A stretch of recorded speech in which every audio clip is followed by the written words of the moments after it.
In this exercise, you will create an AngularJS application that does the following. First, it detects and displays when it has lost network connectivity. We'll also set up an HTML5 application caching. That means you have to define a manifest file. Make sure that that manifest file is defined such that it always loads the AngularJS app script from the network. This application can also store and retrieve a user's first and last name using the Angular cache library.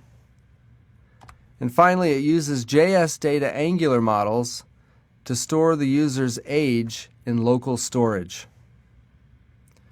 So pause the video now, perform the exercise, come back and we'll talk about the solution.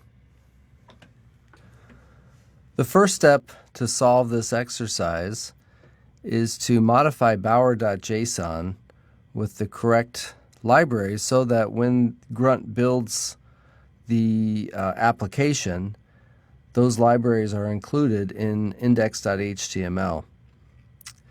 So here's my bower.json file, and the versions of these files may vary, but it'll look more or less like this.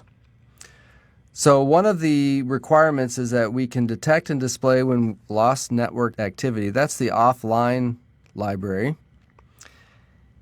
And in order to demonstrate this in the exercise, we will also do the offline.js simulate UI library. This will allow us to simulate going offline so that we can demonstrate. Another requirement is that we implement some application caching using Angular cache. So let's include that. And then later we need to use JS data Angular and local storage. And that's these three libraries. So we include these 6 libraries in bower.json. And then we'll just double check our index file, make sure those get loaded. So we've got offline.js, the simulate, Angular cache, and then the JS data library. So it looks like everything was added correctly. Now the nice thing about the offline.js and the simulator is by simply including those 2 JavaScript libraries, we can then just run over here and test it. So the simulator produces this little checkbox to the left over here. So I'm going to click on that, and that'll simulate going offline, and it'll try to reconnect. And I'll go ahead and unclick, and now we're back online. So that resolves bullet number 1, detect and display when it has lost network activity. Bullet number 2 is set up to use HTML5 caching, defining a manifest file. So that's a 2-step process. Step 1 is to add the manifest equals to the HTML tag in index.html, which we've done here. And notice we're calling this application.appcache. So we'll run over here and look at application.appcache. All these files here will be cached, and the one under the network block, these will always be requested, so these are never cached.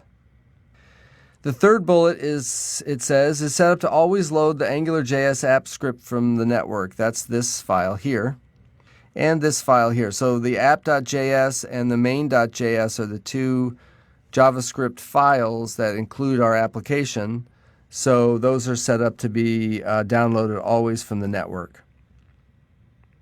So that satisfies requirement number 3 of our exercise.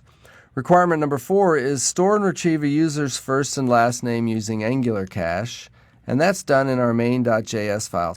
So the Angular cache library is included in index.html.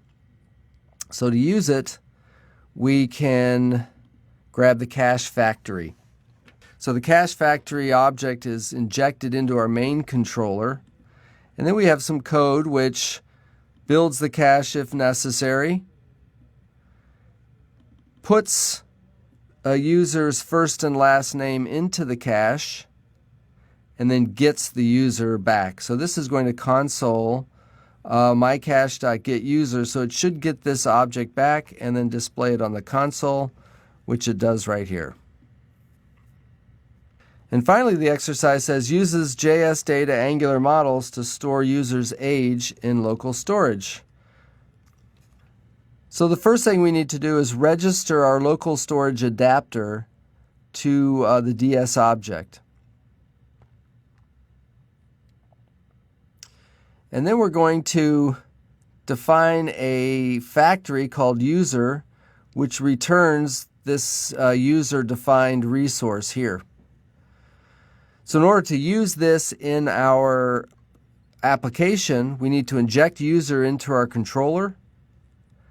And down below, we can inject an object into the user local storage using JS data.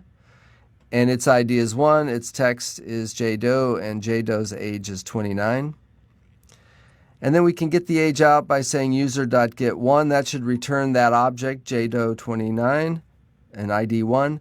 And then we'll grab the age off of that, and that should console out 29, which is exactly what it does.